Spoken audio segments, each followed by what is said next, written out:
69 changes that I want to see in Path of Exile 2. These are things that I want them to change and not things that needed to be here in the first place. This is an early access, so don't be an entitled bitch, nor an average Reddit user.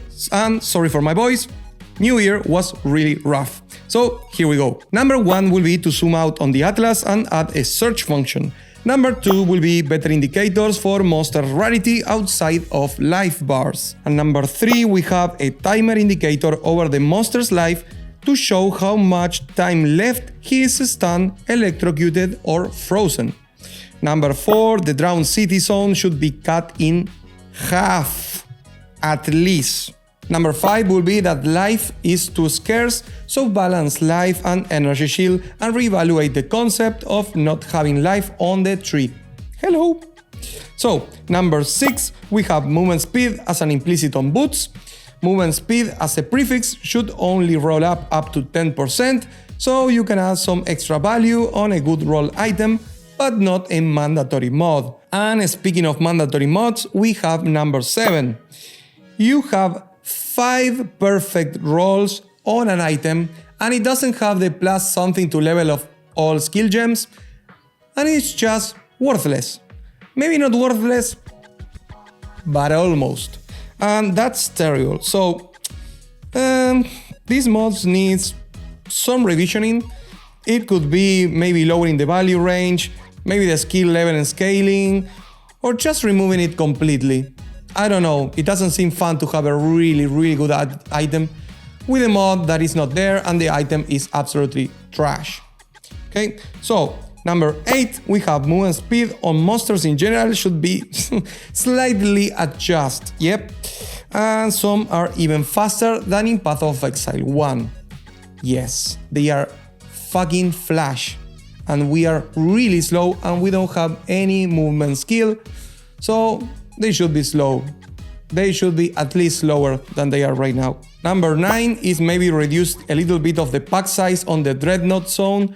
They added the waypoints to make it easier, but maybe a little bit more wouldn't hurt anyone. Number 10 will be towers need some revisioning.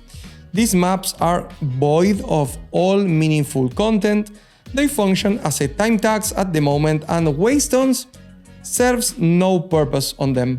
So here are my 2 cents on how to make them a little bit better. So option A will be that towers become just a huge boss arena where the beacon is being guarded. You have to choose between 2 levers.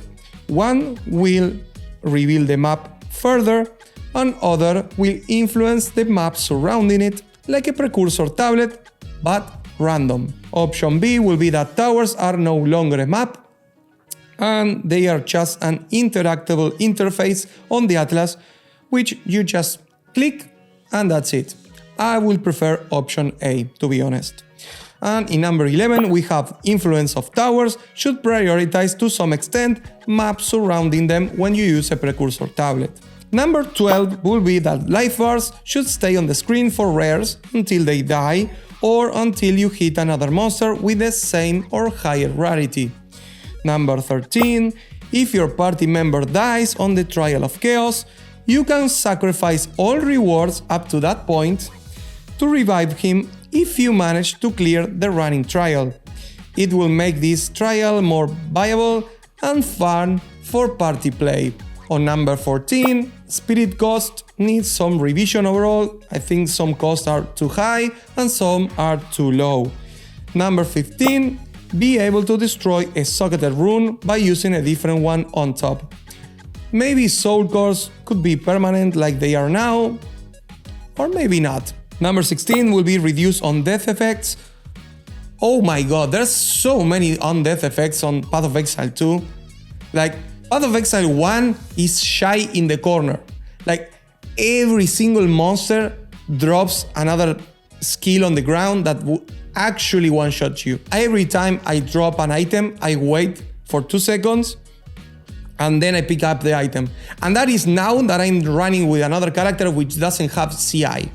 But oh my god, the amount of on-death effects with also chaos damage. It's fucking insane, okay? So, number 17 will be the first node on the Blood Mage should be revisited. Having to do your second Ascendancy before using your first Ascendancy points is not really good design. Maybe move the spell leech to the first node, and there you have an open spot for new fun stuff, okay? So number 18, we have better indicators for damage immunities in Expedition. I asked about this one in a previous video of mine, so maybe you can see it right here. Number 19 will be to have better map flow with less backtracking. Maybe starting the map with all rares revealed on the map will feel a lot better.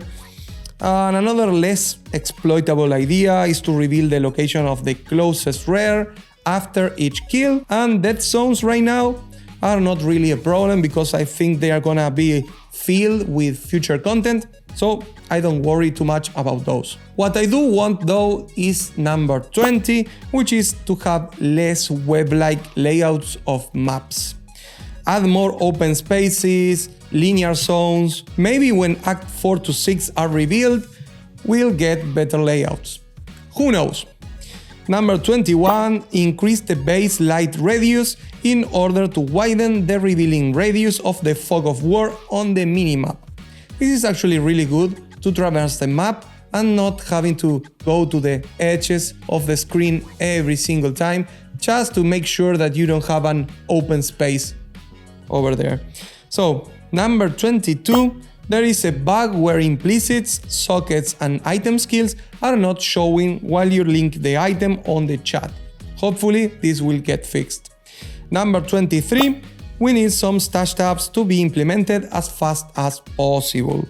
The map one for waystones and tablets will become a necessity as time goes by.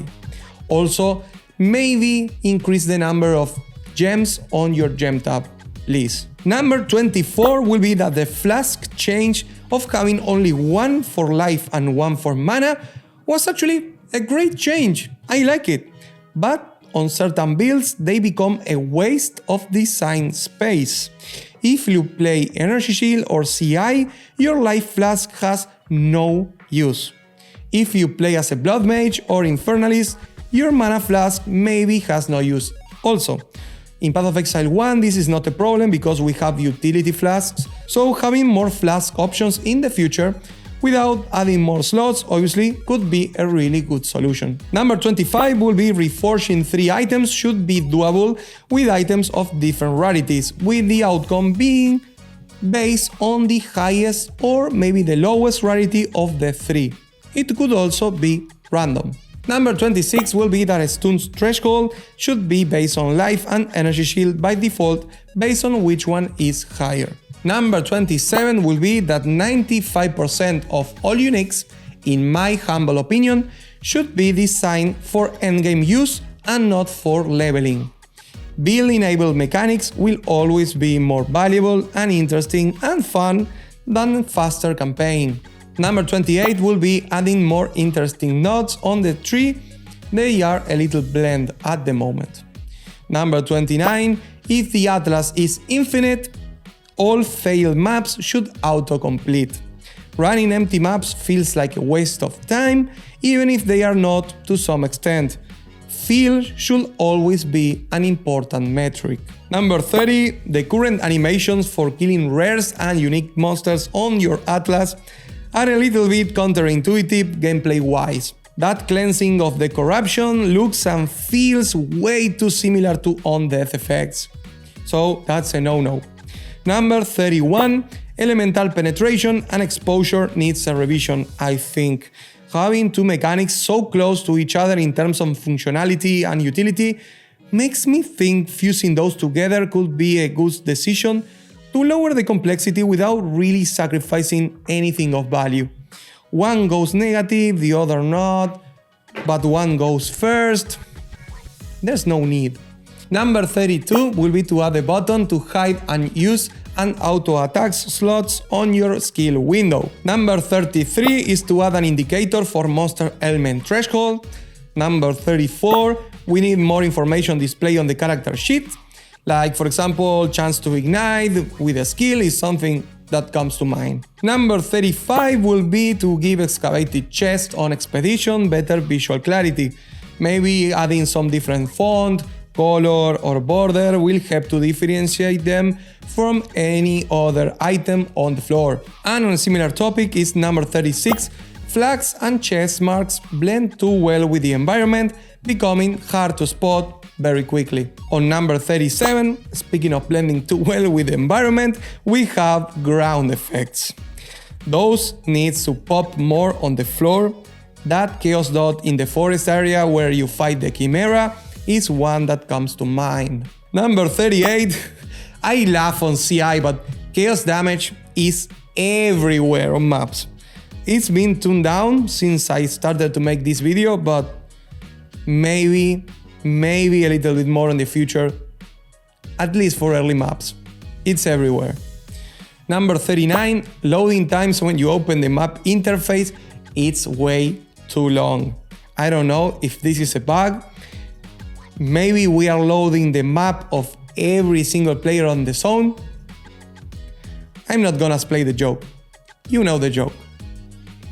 Number 40, map sustain needs a revision.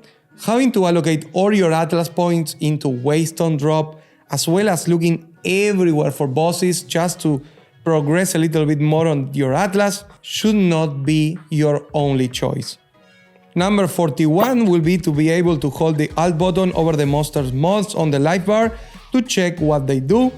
Some are intuitive to some extent and others no clue. For the average player, proximal tangibility means nothing. Number 42, this is an opinion, but bosses should not be influenced on maps. They should be in every single map, like in Path of Exile 1, and if you think that that is too much, maybe one boss per 2 maps. I promise the game will feel a lot better. Number 43 will be to introduce blessed orbs like we have in Path of Exile 1 to roll the implicit values. I know it gives bases more value, but you can say the same thing for affixes on items and we still have divines. So number 44 will be that Doryani's shop should scale with your Atlas progression like Kirak in Path of Exile 1.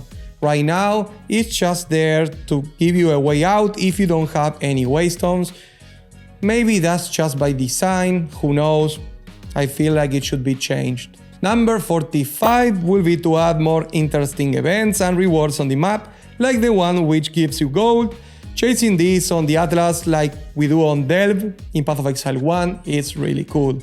Number 46 is that minions outside of character range should not die and instead be teleported to you. Number 47, being able to choose what trial we want to do on the first ascension will be a good change. Either the trial of Sekhemas, the trial of Chaos, or the third one, which is coming in the near future. Number 48 is that the game should remain paused when I go into the options menu. I don't understand why the game is paused until I select something. It makes no sense. Number 49 will be able to hit monsters that are in a waiting phase. You know those monsters that you see on your screen and they are like on an idle animation waiting for you and you cannot hit them even though your skills are hitting them in the face? Number 50 will be that if you apply a Jeweler's Orb to a skill gem, you shouldn't need to apply a lower value Jeweler. If you use a perfect orb, you should go from 2, 3 or 4 sockets all the way up to 5. This existed before in Path of Exile 1 with prophecies like Fated Connections or the Jeweler's Touch. Number 51 is to add some quality of life features that we have already in Path of Exile 1, like orb counting on trades, and there are a lot more of those missing. Number 52 is being able to teleport to your hideout from any waypoint. I don't understand why I had to go to the town. This is a little bit annoying when you are actually trying to trade. Number 53 will be the ability to change between mouse and keyboard to WASD and vice versa in-game. Having to go to the main menu for the controller is understandable to some extent because you are using a different interface, but for WASD, it's not the same case. Number 54, Magic Find. Oh my god, Magic Find. I can't seem to find a solution to this problem on my own, so I'm asking GGG to implement the same approach they used in Path of Exile 1. Make rarity have no impact on currency drops. With significantly better rare items dropping in Path of Exile 2, rarity should be justifiable by its raw influence on the quality of all mods roll on those items. On number 55, we have Pinnacle bosses should have more than one portal. It takes a million years to get there, and even then the opportunity cost of running the encounter versus selling it is just too much. It's too much. If you have that ticket on your hand, you can sell it and put together 5 different builds. It's absolutely insane. And also you have to run the map blind and evade every single attack that you have never seen before. That's terrible. Number 56 will be to remove the invulnerability phase of monsters coming out of the Delirium mirrors. They even push you a little. I don't know why that's the case. Number 57 will be that charms are weak and functionally unintuitive. Yeah, I don't like charms. Number 58, expedition currency is not working from your stash when crafting on the NPCs. I'm pretty sure it's a bug. Number 59, visual indicators when you search something on the passive skill tree are way too light and hard to see. Make them bigger or use another color.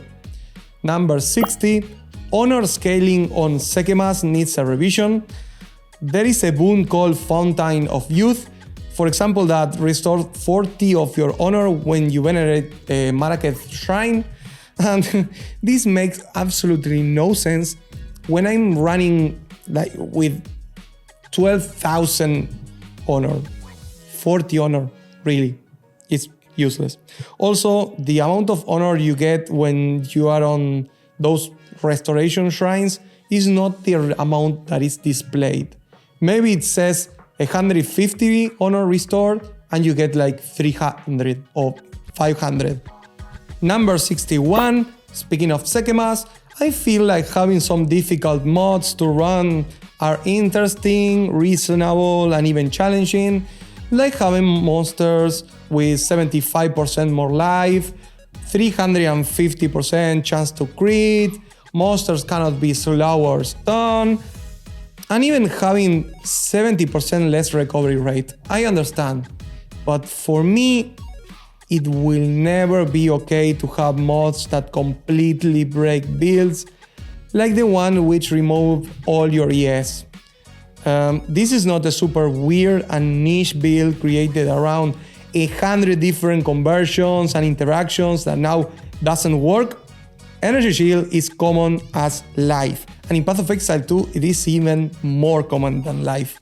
You wouldn't put a mod that says you have no life, okay? So you shouldn't put one that says you have no Energy Shield either. This is not more challenging and rewarding, this is just RNG fuck you, and it's also a minor boon. What the fuck? A minor boon? No Energy Shield? Oh my god. Number 62. I dedicated 8 years of my life. Please remember me, mistress. Number 63. Do you remember when GGG changed the drop system for orbs in Path of Exile 1, where instead of dropping 1 orb a million times, you will drop less but in stacks of 3 or 5? Well, yeah, we can implement this right now. Number 64 is allow blink and other similar abilities to be assigned to the skill bar, functioning like other abilities on your weapon swap. Currently, casting Sigil of Power is seamless, requiring just a single click. However, using blink and enhanced dodge roll, which It's meant for a quick evasion, requires 2 actions, one press to activate it on the weapon swap and another to actually dodge. Number 55 will be just a request, and is that I want to see more Chaos Orb dropping, just like Exalts, maybe a little bit less, so I can gamble a lot more with my items. Number 66 will be to adjust some time windows for certain bosses. This is a beta, so it's the right moment for balance, and bosses like Zarok from the Sekhemas Trial or the Arbiter of Ash has some skill that are way too fast and don't have enough reaction times. We don't have a lot of movement skills like we do on Path of Exile 1, so they are too tight at the moment and needs really good balance. Number 67 is that having the Atlas tree separated seems like a good idea at first. You interact with the mechanic and you progress on its rewards. But after playing with it, I feel like we should go back to the all-in-one tree. I feel like if I'm able to do like super juice breaches, why would I want to farm for days another mechanic just to do sub-level and way easier content than my character can handle? It seems like a waste of time, honestly. Number 68 is to make minions have no collision with each other. They get stuck in every single door. Oh my god, it's terrible. And finally, number 69. There is no reason to have a movement speed penalty hidden on gear. That's ridiculous. We don't have to search for mysterious stuff. You either show it or just remove it. It's confusing and makes no sense. And now that we finished, here you have your video thumbnail. Give a big thanks to Try for this one. Hey, that Katava is in the video, right? No, it isn't. but that's literal clickbait. No, that's real clickbait. That the Katava's not in the video. Yep. Oh, Mako. No, wait. No. I do not condone this. I do not condone it. And finally, I invite you to join the Discord server where we talk every single day about random stuff, theory crafting, Path of Exile, we share the photos of our cats, and as always, see you in the next one. Un abrazo, Exiles. Ciao!